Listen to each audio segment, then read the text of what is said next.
There has been a settlement in the Magic Key lawsuit in California, and today we're going to talk about it. We're going to talk about what that is, what that involves, and how that will impact Disney, and also how it'll impact their annual passes, even in other states like Florida. Of course, I am Andrew Esquire, American attorney, specifically Florida attorney with many years experience, both in-house as corporate counsel and as special district counsel in Florida, particularly with all the districts surrounding Disney World. So we're going to jump into this, which is a California thing, but it's something that I'm familiar with, particularly as I've worked with several companies as they try to restructure their membership programs, their loyalty programs. So this is something I'm very familiar with, and this is something you need to be absolutely careful about, because if you word things even slightly wrong, they can nail you in a lawsuit, whether that's a civil suit, a regulatory action, or any other sort of liability. So Disney got caught in a lawsuit involving their Magic Key program. Now, some of you may be a little bit lost and not know what that is, Magic Key program. We're going to get into it, but for now, for those maybe totally lost, maybe you're not a Californian or you don't really go to that park, that is the program specific to the California park, to the Disneyland Resort in Anaheim, and that allows essentially annual access. But we'll talk about it. It's limited. It's not without its drawbacks and not with total zero limitation. No, these things have limitations, much like the annual passes have limitations in Florida, and the other annual pass mechanisms around the world have limitations, whether it's in Tokyo or France or wherever else in the world. And for many companies, this doesn't just apply to Disney, but in specific for Disney, they got sued over it. And what we had this week is we actually had these settlements. There was a settlement with this lawsuit. Now, this lawsuit had up to $5 million in liability. There was up to $5 million in liability in this lawsuit, but they've now settled it with Miss Jeannie Nielsen. Now, what was going on here in this lawsuit? Well, this lawsuit was a California lawsuit brought in the Superior Court of California between Jeannie Nielsen and Walt Disney World Parks and Resorts, which is actually a Florida corporation. Now, as part of this, Miss Nielsen alleged that she bought a pass from Disney, a Magic Key pass. It was actually a Dream Key pass. Now, at that time, there was a Dream Key level. There is no longer a Dream Key level. In fact, if you look at the website, and we're going to look at this several times, but you can see the levels now are Imagine, Enchant, Believe, and Inspire. Now, the Imagine Key, as with many of the programs here and similar to the Florida annual passes, this is really limited to Southern California residents. So people with very specific zip codes in Southern California for the low price of $449. Woof. Definitely got to eat out of that budget. Then you step up here for a $699 Enchant Key, a $1,099 Believe Key, and the Inspire Key, which is currently their top end at $1,599. Now, I do not believe at the time of the lawsuit that this particular one was available. What I think happened was they phased out the Dream Key and they brought in the Inspire Key.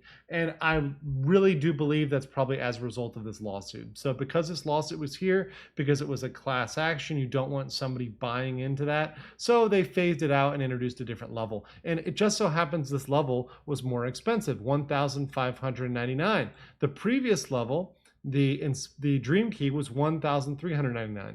You know what probably happened there, ladies and gentlemen? Well, of course, there's labor costs, all that other stuff, but the cost of the lawsuit was probably wrapped up in that little increase there. So just a fun fact. So these Magic Keys allow you access to Disneyland in California based on a reservation-based system. Now, we have to go back to the lawsuit for what Miss Neely was mad about. Or I'm sorry, Miss Nielsen was mad about. Jeannie Nielsen was mad about. Her Dream Key had the following language. Now, mind you, this language is now different from what is on the website currently because the passes are different. But this one that she bought for $1,399 said she had reservation-based admission to one or both of the theme parks every day of the year. Theme park reservations can be made 90 days in advance. This pass can hold up to 6 reservations, subject to restrictions. Park reservations are subject to availability and are not guaranteed for any specific part or date. Up to 50% off on select dining, 20% off on merchandise. Standard theme park parking included with, by the way, theme spelled wrong. Way to go Disney on that one. And then in bold, no blockout dates. So no blackout, blockout. I never got what the difference there was. But really, essentially, it's the days you cannot visit the theme park. So there are supposed to be no days that you can't visit. Now, it does say admission is not guaranteed and is subject to capacity. But here's the issue. Here's where the lawsuit came up from Miss Nielsen.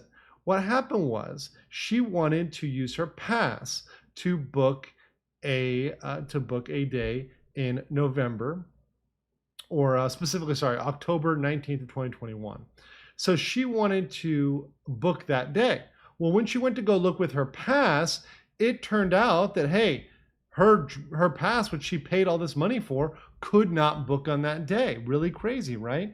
Well, she goes over and just out of curiosity, she checks on the website and sees whether she can buy a single day pass. And in fact, they still have single day passes. That day is not sold out. She can go buy a regular Joe Schmo single day pass. So to her, she says, well, wait, why did I buy this expensive Dream Key pass?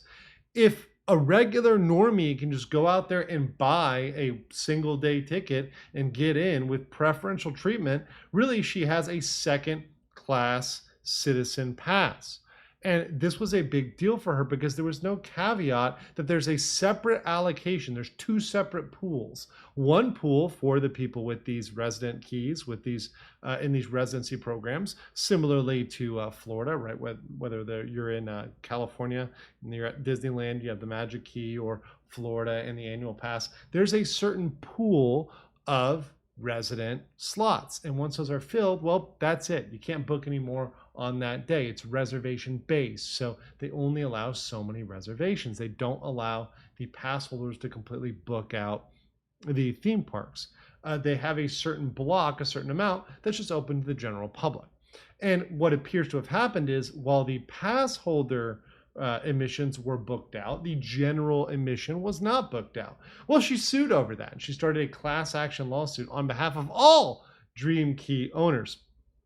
And that's how we ended up getting into a lawsuit, which was filed a while ago and finally has come to the settlement. Now, we don't have the details of the settlement, and as soon as we do get them, I will showcase those on this channel. But one interesting thing that you will see from now on, and a huge change that is going to come out of this, is you are not going to see this language of no blockout dates as much without extreme caveats. And what I mean by that is, if you go over here to the Inspire key, which is the top level key, the kind of replacement for the Dream Key, you see they've now changed this language, this top level language.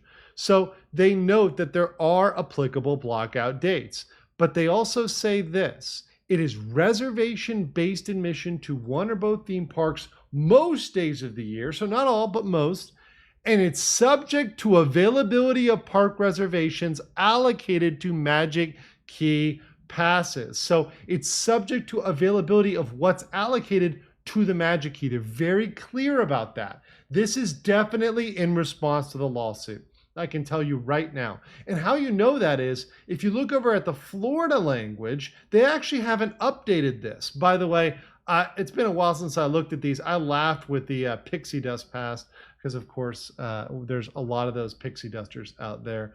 But if you look at the Florida passes, they don't use the complete language. They do mention, hey, it's reservation-based most days, subject to blockout days on several days, right? But on the bottom one for the Incredi Pass, which is $1,399, just the same as the Dream Key in California, it says it's reservation-based admission, no blockout dates apply. They might want to be careful there. They might want to add a caveat to that, because there could be the potential lawsuit in Florida if they're doing the same exact thing in Florida. So that's one thing I think they haven't updated yet, but you probably will see it coming to Florida soon. They probably will end up updating that language, and probably, by the way, bumping up this price to kind of come in line.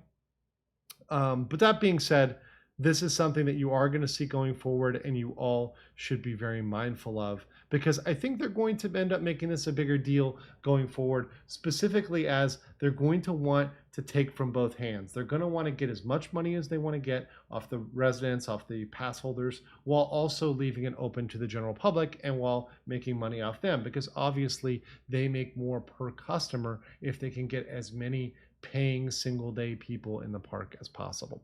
Let me know what you guys think about this. Did you own a Magic Pass or an annual pass? What do you think about the program? What do you think about the prices? Do you think they're fair? Do you think it's gotten ridiculous? I would love to know in the comments below, and I will catch you later. Peace.